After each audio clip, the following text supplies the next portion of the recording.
Hello and welcome to Stickers and Scuffs. For those of you who are not watching this, you're probably like, who's that talking? What up? It's me, Olivia. I'm here with Graydon and Cam today and our very special guest, Ryan Vargas. Ryan, how are you? I am good. Thank you guys for having me back. It's always fun to be on the show. So, Ryan, you announced that you're going full-time again in the Xfinity series. How excited are you for this upcoming season? Very excited.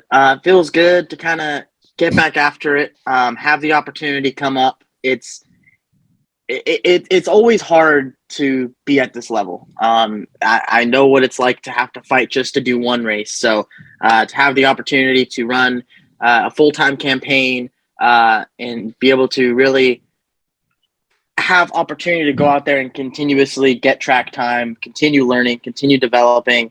That is so important. And I cannot be any more thankful for Johnny Davis and everybody at JD Motorsports for believing in me and having my back. It's a bit of a change at JD Motorsports this year. It's kind of been that way for the last couple of years. You've had a lot of different teammates, and you've got another new one in this season with Bailey Curry. Have you been able to chat with Bailey so far, and what's that relationship been like? Yeah, the relationship's really good. We actually have a pretty good idea as to what our dynamic is really going to be for this upcoming season. We're going to be really just leaning really heavily on each other.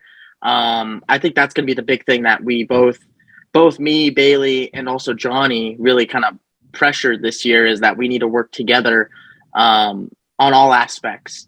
Myself, I'm going to try and help Bailey a lot, with just anything he really needs in terms of like marketing, social media and stuff like that. And he's going to help me. He has a ton of experience. So I'm trying to learn a little bit off of him on track. There's a lot of things that I don't know. I mean, I'm going to go to Fontana for the very first time. He's been there twice and has had to qualify in both of them. And so for me, having to go to Fontana, I need to know how to qualify there. I need to know how to race there. And he has that experience over me. So that's just another thing. And another thing too is I've only qualified 3 times on ovals in the last year. Only once ever on a track bigger than a mile. So I'm really kind of being thrown to the wolves in terms of having to qualify. So that's something that I'm having to learn a lot of. I feel very confident. I mean, the one time I did qualify on a mile and a half, we qualified 20th, which is a heck of a run for our team. So I'm super excited to see how we can perform. It's great to see the cohesiveness and even just on its face on the social media side, the banter you guys have with yourself and the team's handle and everything.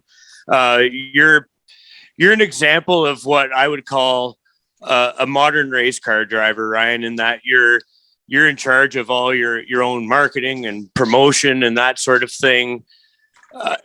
How much of a daunting task is that? I mean, you're very passionate and it comes through when you sit, like you want to be there when you post that sort of thing, and it's apparent, but just how much of a daunting task is to take that all on by yourself? It's very daunting. I mean, I'm looking at my calendar right here, right next to you guys. And there are a lot of blank spaces that I need to fill in terms of sponsorship. That's just a thing that, it was the same case last year and it's the same case again this year. At the end of the day, the sport's a business and you need to be able to hold up your end of the bargain. So I'm putting in countless hours today. We had a very good call, so knock on wood, everything goes good there. But it's very daunting. There's a lot of factors that go into these things, a lot of things that can go wrong at any moment, but a lot of things that can go right. I'm very fortunate to have experienced a lot of the things going right, but I have experienced those that have gone wrong. So at the end of the day, it's just about keeping your head in the right place, which is something that I got to continuously learn. But it's part of it. It's something that is just I got to get acquainted with and continue growing. So going back to this whole modern race car driver thing, I think a big part of like racing in our modern age is iRacing. And I have tried iRacing and I am horrible at it. I hate it. It makes me so nauseous. How do you do it? I mean, it's one of those things where like a lot of people who are on racing, they started on iRacing, but for me, it's kind of the opposite. I went from real cars to iRacing, so um, I kind of had, I guess you could say, a little bit of a leg up when it came to getting on the service. But it is something that also holds me back in terms of results on the service because I I try to apply things that you do in real life onto a simulation. And, a simulation can only go so far. I mean, there's tricks, there's manipulations you could do. Like there's the tire model on iRacing. I'm a very vocal critic of it. And it's, I know ways to trick it and I know ways to make it so that your car is absurdly faster. So it's like, there's things that make you fast on iRacing that don't make you fast at all in real life. So it's all about finding those things, getting lap time, getting consistent, and being on the service as much as possible. It's funny because we are good friends with people that do iRacing, and one in particular, our graphic designer, Drive Through, who has the core league, and then you're also involved in Monday Night Racing, and you had a really cool event that you just attended, and for an iRacing event to be done in person, to have all the racers out there. Let's talk about that event and how cool of an experience. I mean, I've never seen something like that before. It was, you guys all came out together. You had like a fan experience. Is that something that you expect we're going to see more of in the future? Absolutely. I think that was the first of many events. It felt really cool to be a part of the first, in-person iRacing race like that. It was super neat. It was super impressive what the folks at Monday Night Racing did. A lot of effort obviously went into it.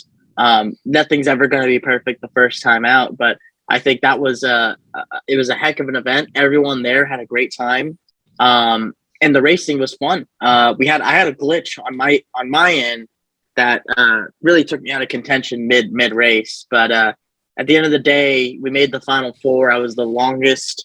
I went the furthest of all the real life drivers.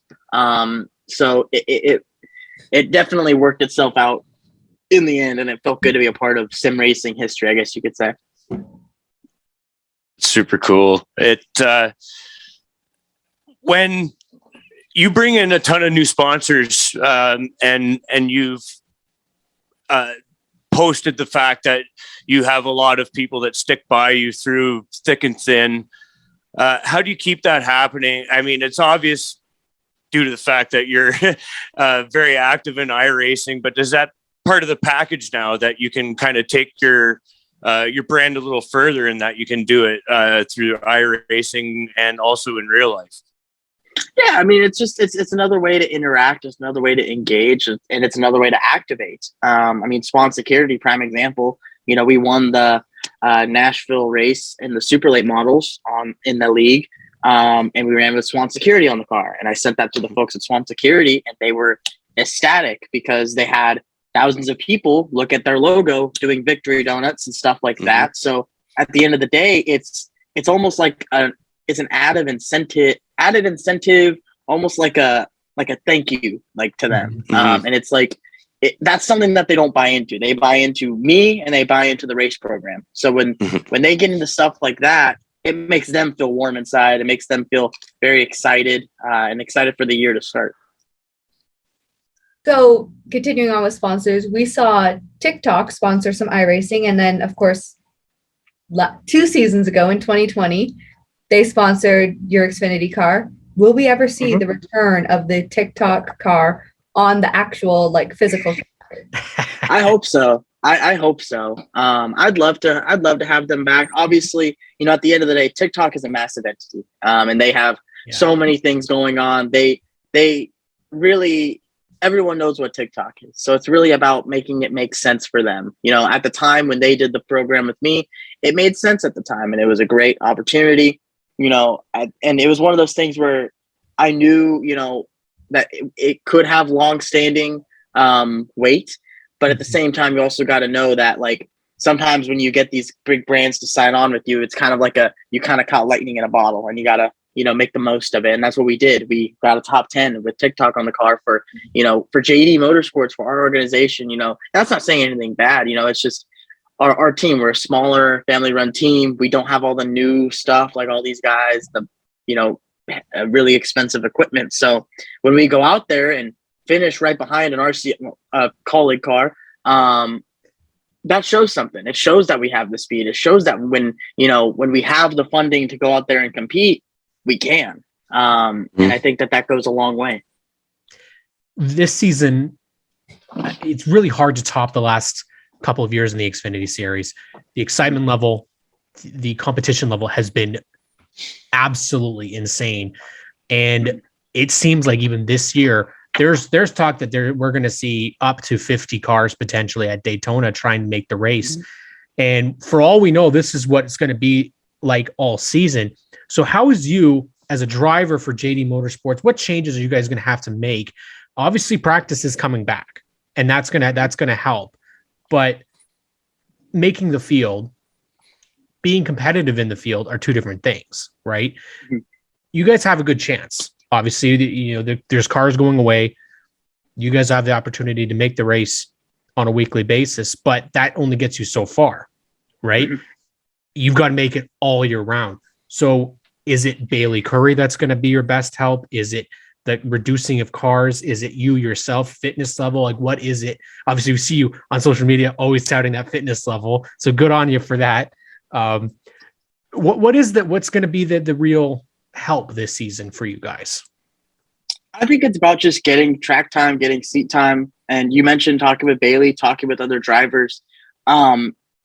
It's so important to kind of know what lines are the best line. The line you run in qualifying at Phoenix is different than the line you run in the race. The line you run in qualifying at Fontana is going to be different than the line you run in the race. So things are going to change throughout a race that you don't really do in qualifying. And I think like for example, we had decent speed in qualifying at Phoenix. Actually, no, I'll do a better example. We had decent speed in qualifying at Nashville. I think we qualified like 27th, 28th. I mean, nothing flashy, but we made the race very confidently. Had a good showing.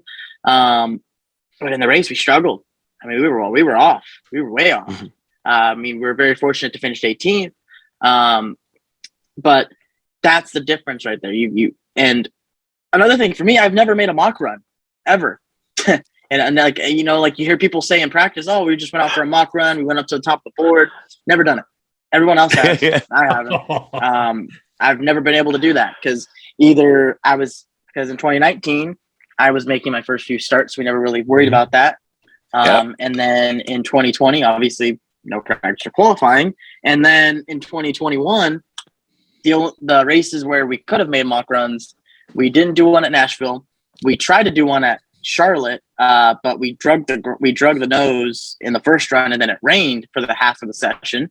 And then Phoenix, we had a brake caliper mount break, so we had some issues that kept us from doing that. So for me, when I go into these races, it's going to be a lot about, okay, how does our qualifying trim? So that's going to be a new one for me, is learning how to be fast right out of the get-go, getting out there, running those laps, and knowing what it's going to take to make these races. But then it's also going to be about how you can adapt throughout the race and make your car better. That's the thing a lot of people need to remember, is that a lot of your career in particular has been trial by fire in this era, or this period of NASCAR, if you want to call it, where you're learning basically in race conditions, or just maybe a practice lap here or there.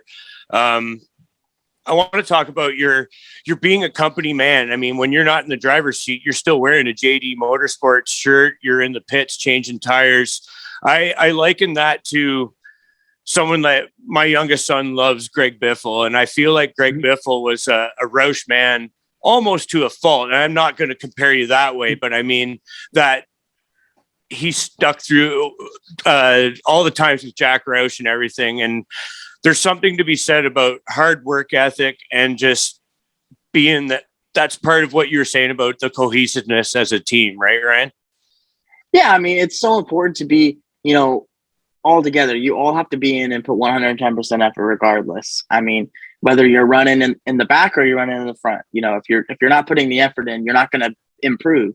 And right now, I have a really solid base around me. I like all of my crew guys. We all get along very well. I consider them all very good friends. And that's one thing that I try and do too. I mean, you mentioned, being as you say, a company man. Like I go to the shop. I just less than an hour ago, I got home from the shop. Right. So I mean, I've been out all day today. I plan on being at the shop tomorrow again to help with miscellaneous things. We're trying to finalize some sponsor stuff. So just a lot of things that I'm trying to do to learn, not just about the business side, but also learn about these cars, because I want to help put these cars together. I want to, have my hand, involved, because at the end of the day, if I'm able to show these guys that, hey, I'm committed and I want to, show everybody that I'm here to work, it's going to make them want to put an extra foot forward for me too. And I think that is very, very important. That's what elevates and separates you, man, is that work ethic. I mean, that's what's going to make people remember you. I hope so. And actually, like, putting in that effort and wanting to help is really important. Do you think it like gives you a bit of an edge up over your competition because you know a little bit more about behind the scenes working? I wouldn't say it gives me a leg up, but it gives me kind of a little bit better perspective. I know there were a lot of opportunities last year where I could have stayed in the middle of a 3 or 4 wide situation and risked wrecking the car over finishing a spot or two better, but I didn't. And I mean, the prime example of this, if you go back and watch Mid-Ohio last year, I think I restarted like 19th or something like that, but I got off the line. It was a green white checkered. I got put middle of 3 like instantly. And so what did? I put my hand out the window and let them go. I let everybody go. 2 to go, by the way. 2 to go in the race. I'm in a top 20 position. I'm waving them by because they're sticking me 3, putting me middle, sticking me out almost into the grass. I'm just waving them by. Didn't have a scratch on the car. Throughout those 2 laps, every single car that dove their way past me went off the track and either demolished themselves or wrecked other cars with them. Went from like 19th all the way back to like 24th and then back to finishing 18th. So, and we didn't have a single scratch on the car. Not a single scratch. The car was clean, like pristine after the race. So that tells you like, okay, that perspective of knowing what goes into these cars, knowing how much work goes into these cars. Like I know the car that we got to take to, Vegas, because we got to run the same car at Fontana in Vegas. It's a rule. But the same car we take to Vegas, we got to have ready for the next mile and a half. And the car that once we get done there, we got to get that thing prepped for. It'll be the next race for that one. Darlington. We got to get that one ready for Darlington. Our Richmond car, okay, we got to run that same car the next week at Martinsville. So I got to keep that thing safe. So it's all about knowing the situation you're in and processing that. It's a very interesting thing to think, because I mean, we hear it shamefully, we hear it all the time, and you see it on social media talking about people that come with money that they don't realize, they don't understand what it's like to have to pay for a car. You got to race hard and smart. Exactly. Yeah. With the, if you're coming home and you're wrecking a car every week, sorry for the cat button on screen. She always finds a way to embarrass me in front of our guests. Man, Jesus. That's funny. Just leave that right there. There we go. But as a California kid, I've got to ask you how last week or this past weekend, how cool was it to see cars run around the LA Coliseum? That was really neat. I mean, myself, it's funny. I've never been to the LA Coliseum. Oh, wow. I think I've only been to one NFL game my entire life, and I was way too young to remember it. So, but I do know the gravity of the race. I do understand the history of the LA Coliseum, and I understand what this means for the sport moving forward. I think this means that you're going to see NASCAR really go into different markets that they never could go to before.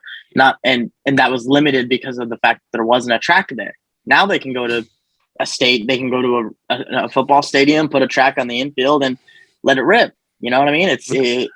I think it's definitely something that is now very much possible, very realistic. Do I want to see it be a very consistent thing? No. I think, the quarter mile racing is very, it's a very rough type of racing that we all grew up on as racers. I grew up racing late models at quarter miles, and late models, I think right now have a longer length than the current Cup car. So you got to think you're almost driving a bigger and wider race car than the Cup car on the same size track. So it's possible. It's entirely possible. But I don't want to see it become something that's so oversaturated. I definitely want to see it continue to be a spectacle. Make it that spectacle. Make it what it is. Let me find the English here. Make it stay the way it was this past weekend.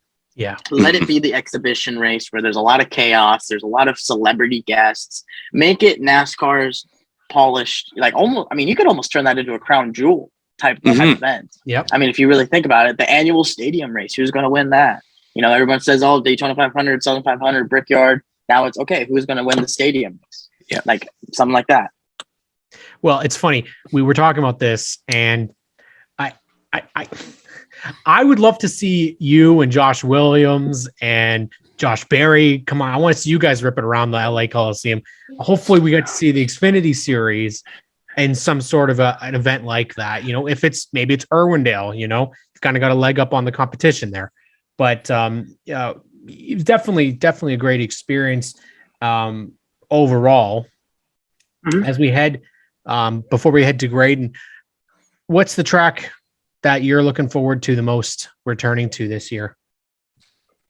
I would say the one I'm looking forward to, not returning, but just going to for the first time is Fontana, my home track.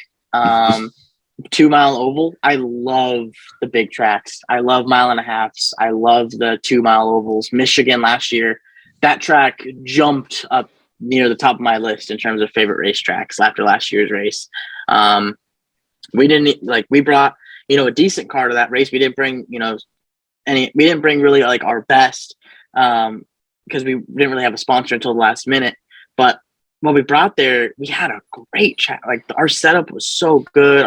We had a lot of power, and it blew my expectations away, and I was very excited. And that goes to show what this JD team is capable of. We went there with just okay, let's have a good clean race. We went there and ran inside the top 20 for most of the race. We're fast, very very fast. So that has me excited to go to Fontana because the tracks are pretty much similar in size. Obviously, there was differences with Fontana being a lot older surface, much more bumpy, but at the end of the day, it's still a big 2 Mile Oval.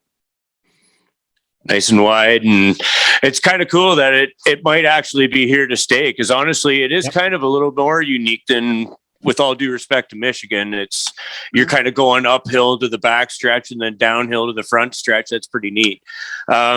Ryan, before we go, we're going to bring in the Bun Sons here. They haven't seen you for a while, so they're going to say hey.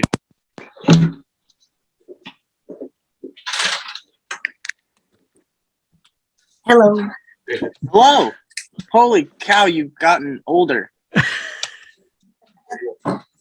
I remember when was it? Like a year and a half? Like they were like much smaller. Holy smokes. Okay. Hi. Hi. I like the merch. Thank you. Yeah. That's awesome. First off, thank you for the birthday video you sent us. Yep. It really meant a lot to us. Mm-hmm. Absolutely. No, your dad reached out and I had to do it. Thank you. I love seeing and making paint schemes. It was cool to see a Swan Security paint scheme contest. Which paint scheme was your favorite? Did it win? So actually, yes, that one was my favorite. I was very glad to see that one win. I was hoping, I was like, please let this one win. Like not that I didn't like the others, but that one was just by far my favorite. Just the way the depth of the paint scheme looked, the way the logo is played with, and the design, it just looks so good. The Storm car one, right? Mm-hmm. The Storm, yep. I liked the Storm and the Rush. Me too. Yeah, Rush was cool. I liked it because it was black and it had it had the blue and the red. The blue and the red on it was supposed to mimic the way the enforcers Swan Security enforcer cam. Because when you walk when it's set to go off, it has a red and blue light that'll go off, kind of like a police Genius. light. So Genius. it's meant to show like the strike of the light. That's cool. Mhm. How many hours a week do you put in your racing career? You're very dedicated to it. Let me see. Today I Good left question. I left the house this morning at 7. Got to the shop at 8. Left the shop at 5:15 and got home at 6:20. So, I mean, it's really 8, 9, 10, 11, 12, 1, 2, 3, 4, 5. So like a 9, 10 hours a day, 9 to 10 hours a day. And that's not including when I don't go to the shop either. When I don't go to the shop, I'll wake up around 7, 8 o'clock, hop on my iPad, start sending out emails, start doing phone calls, setting up meetings. Because at the end of the day, what I figured out is just the sport is a business first before it is, what you see on Saturdays. It's what makes it all come together. It's what makes it work. So a lot of my week is really dedicated to the sponsor hunt and continuing to develop relationships. Wow. Mm-hmm. So before we go, I want to very, very briefly talk about ice racing. Winner I told you I was going to do it, and I fumbled the bag. I wanted to do it. This off season was so hectic. Same here. I am not kidding you when I say I don't think I really could have handled being away from my desk for maybe 2 days at a time. So as much as I wanted to be there, I just simply could not do it. But I want to try and get out there this December. I think that is that's a reasonable goal. Yes. And it was okay. This year, it was chaotic for us too. My dad's got post-concussion syndrome, so he can't race. Oh, wow. Yeah, right after Phoenix, actually, loading race cars. So oh, my gosh. It kind of worked out that it wasn't able to happen this winter because we could not have handled another car at the track without my dad. Yeah. But yes, we will have you anytime. Okay. Yeah, I'll take you guys up on that offer. I really do want to do it. It's just, like I said, it fell through. I fumbled it. I needed to. I'll be there though. It'll work out. Yes. And so Swan Security is in Canada too. So Swan Security is big in Canada and they're big in Mexico. You can check them out at your local Best Buys, Nebraska Furniture Mart, Brand Smart USA. We also got them hooked up on Newegg through that partnership last year. So that was a great campaign as well. So just make sure y'all check out all of Swan's products. We'll get Ryan Vargas in a Pinty's car with Swan Security. I think it sounds great. And then a Mexico car as well. Well, and then also get Ryan more money, more sponsorship. More sponsorship. We got a lot of races to fill. We got to do that first before I get in a Pinty's car. All right. Well, I think that about covers it today. Thank you so much for joining us here on Stickers and Scuffs. And we've had a lot of fun. I had fun. Thank you guys for having me. It's always a blast being on here. Thank you guys for having me. And let's do it again. Oh, we definitely will. Thank you, Ryan. Sounds good. See you guys.